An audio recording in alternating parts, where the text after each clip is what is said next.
যুৱ প্ৰজন্মৰ আশাক আমি এনেকৈয়ে আগবঢ়াই লৈ যাম। আজি অসমৰ যুৱ প্ৰজন্মই নতুন অসমৰ সপোন দেখিছে। কেইদিনমান আগত মাত্ৰ এডিআৰই পৰীক্ষা হৈ গৈছিলে। ৰিজাল্ট দিব ফেব্ৰুৱাৰীৰ শেষ সপ্তাহত নহলে মাৰ্চৰ প্ৰথম সপ্তাহত। শিক্ষক নিযুক্তিৰ প্ৰক্ৰিয়া চলি আছে। ৫,৫০০ শিক্ষক নিযুক্তিৰ প্ৰক্ৰিয়া চলি আছে। কিন্তু মই থমকি ৰোৱা নাই। ৫,৫০০ নিযুক্তিৰ প্ৰক্ৰিয়া চলি থকাৰ সময়তে নতুনকৈ আকৌ ৪,৫০০ পদৰ আমি বিজ্ঞাপন দিলোঁ। এটা এডিআৰই পৰীক্ষাৰ ফলাফল দিম আৰু লগে লগে নতুন পদৰো আমি বিজ্ঞাপন মুকলি কৰি দিম। আশা স্তব্ধ হ'ব নোৱাৰে। আমাৰ সপোনবিলাকক আমি পম খেদি থাকিম। আৰু যিসকলে চৰকাৰী কৰ্মসংস্থাপন নাপাব তেওঁলোকৰ কাৰণে মুখ্যমন্ত্ৰীৰ আত্মনিৰ্ভৰ অসম, ছেমি কণ্ডাক্টৰৰ দৰে অজস্ৰ উদ্যোগ আমি সকলোৰে বাবে এখন সপোনৰ অসম ভূমি আমি নিৰ্মাণ কৰিম। নতুন বছৰৰ আৰম্ভণিতে অলপ আশাৰ কথা কৈছো। অসমত নিৰাশাৰ কথা কোৱা মানুহ বহুত আছে। তেওঁলোকৰ পৰা অলপ ব্যতিক্ৰমত গৈ মই সদায় আশাৰ বাণী মানুহৰ মাজত বিতৰণ কৰিব খোজো। কোনোবাই কৈছে ফ্লাইঅভাৰ বনালে কি হ'ব? যদি ফ্লাইঅভাৰ বনালে একোৱেই নহয়, তেতিয়াহ'লে মুম্বাইত কিয় ফ্লাইঅভাৰ হৈ আছে? দিল্লীত কিয় ফ্লাইঅভাৰ হৈ আছে? ফ্লাইঅভাৰ এখন হোৱাৰ পিছত চানমাৰীৰ পৰা গণেশগুৰিলৈ কিমান সোনকালে আহিব পাৰোঁ। আজি ফ্লাইঅভাৰ এখন হোৱাৰ পিছত আমি বিমানকোটলৈ যাওঁতে আমাক কিমান সময় লাগে। আৰু ফ্লাইঅভাৰখন হোৱাৰ কাৰণে মালিগাঁও চাৰিআলিৰ যান জঁটৰ পৰা ৰাইজ মুক্ত হোৱা নাই নেকি? আৰু ফ্লাইঅভাৰ অকল গুৱাহাটীতে বনা নাই। তেজপুৰৰ মিছন চাৰিআলিৰ পৰা, লখিমপুৰৰ পৰা, ডিব্ৰুগড়ৰ পৰা যোৰহাটলৈ, যোৰহাটৰ পৰা ডিফুলৈ এখন নতুন অসম। যিসকলে কল্পনাও কৰা নাছিল যে কৰি দিব পাৰিব জানো, আমি কৰি দেখুৱাইছো। আৰু তাৰ কাৰণে তেওঁলোক আজি হতাশাত আবদ্ধ। জুলাই মাহত গুৱাহাটীৰ বিমানকোটৰ নতুন টাৰ্মিনেল মুকলি হ'ব। আৰু এই টাৰ্মিনেল ভাৰতৰ ভিতৰতেই ধুনীয়া টাৰ্মিনেল হ'ব। গুৱাহাটী, উত্তৰ গুৱাহাটীৰ দলং শুভ উদ্বোধন হ'ব। আৰু তাৰ লগতেই মৰিগাঁও দলঙৰ মাজত দলং হ'ব। কাজিৰঙাত এলিভেটেড কৰিডৰ হ'ব। গহপুৰ নুমলীগড়ৰ মাজত সুৰংগ হ'ব। আৰু শিলচৰ আৰু গুৱাহাটীৰ মাজত এক্সপ্ৰেছ হাইৱে হ'ব। আৰু এই গোটেইবোৰ কাম আমি কৰি দেখুৱাম। আপোনালোকে মাত্ৰ আমাক সহায় কৰিব। শ্ৰদ্ধাৰ ৰাইজ, ৰাস্তাৰ কথা পাতিছিলো।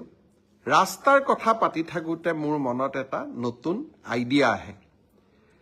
ৰাস্তাত যে আমি গাঁতবিলাক দেখা পাওঁ, এই গাঁতবিলাক যদি আপোনালোকে ফটো মাৰি এটা এপত দিয়ে, PWD ডিপাৰ্টমেণ্টে সেই এপটো চাই আৰু লগে লগে গাঁতবোৰ মাৰি দিয়ে, কিমান ধুনীয়া লাগিব। তেনেকুৱা এটা আমি এপ খুলিব পাৰোঁ নেকি? সমগ্ৰ ৰাজ্যখনত নহ'লেও গুৱাহাটী, তেজপুৰ, যোৰহাট, ডিব্ৰুগড়, শিলচৰ এই 5খন চহৰত বাবে আৰম্ভণি পৰ্যায়ত আমি এটা এপ খুলিম। য'তে ৰাস্তা গাঁত দেখিছোঁ আপোনালোকে তাৰ পৰাই ফটো তুলিব। আৰু আপোনালোকে তাতেই সেই জাগাটোৰ সংকেত দিব, যাক আমি লেটিচিউড বুলি কওঁ বা আমি তাৰ জিঅ' ফেন্সিং বুলি কওঁ। সেই জাগাখিনিৰ জিঅ' ফেন্সিং কৰি দিয়াৰ লগে লগে PWD ডিপাৰ্টমেণ্টে এপটোত গম পাব, অমুক জেগাত ৰাস্তাৰ গাঁত হৈছে। আৰু দুদিনৰ ভিতৰতে গৈ গাঁতটো মাৰি দিব। ভাল নালাগিব জানো? নতুন অসম।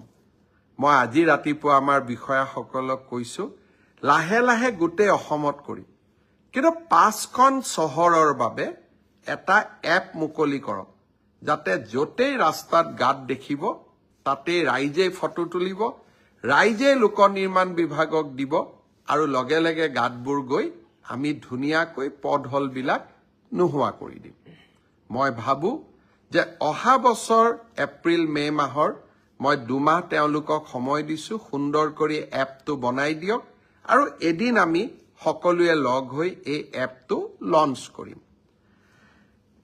শ্ৰদ্ধাৰ অসমবাসী ৰাইজ, ৰাস্তাৰ কথা ওলাওঁতে মনলৈ ৰোড এক্সিডেণ্টৰ কথা মনলৈ আহে। যোৱা বছৰ 1/1/2024 পৰা 10/1/2024 পথ দুৰ্ঘটনাত 92 জন লোকৰ মৃত্যু হৈছিল।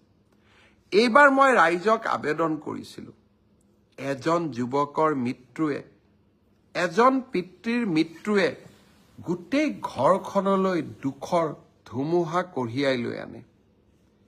এই বছৰ আমি চেষ্টা কৰিছিলোঁ ৰোড এক্সিডেণ্টত মৃত্যু হোৱা লোকৰ সংখ্যা কমক।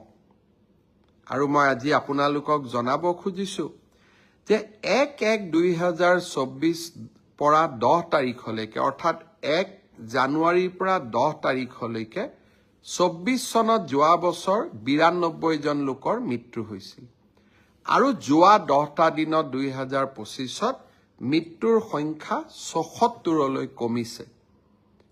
কিন্তু মই ভাবো এজন লোকৰো মৃত্যু হ'ব নালাগে। অনুগ্ৰহ কৰি মদ খাই কোনেও গাড়ী নচলাব। মই আকৌ এবাৰ অনুৰোধ কৰিছোঁ, উৰুকাৰ প্ৰাকক্ষণত আপোনালোকলৈ বিনম্ৰতাৰে সৈতে এই অনুৰোধ থাকিল।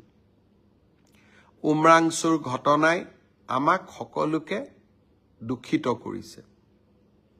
9 জন লোকৰ মৃত্যু হোৱাৰ সম্ভাৱনা প্ৰকট হৈ উঠিছে। 4 জনৰ মৃতদেহ আজি পৰ্যন্ত আমি উদ্ধাৰ কৰিছোঁ।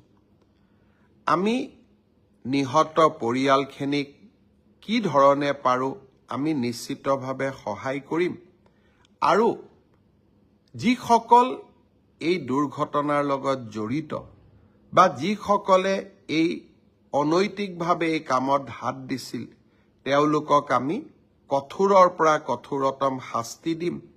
ৰাইজৰ ওচৰত সেয়া মোৰ প্ৰতিশ্ৰুতি থাকিল। শ্ৰদ্ধাৰ ৰাইজ, আমাৰ অসমখনত বিভিন্ন সমস্যা আছে। সমস্যাবিলাক সমাধানৰ বাবে আমি নিৰন্তৰ প্ৰচেষ্টা কৰিছোঁ। যোৱাকালি আমাৰ ৰাজ্য চৰকাৰৰ কেবিনেট বৈঠক অনুষ্ঠিত হৈছিল। আপোনালোক সকলোৱে জানে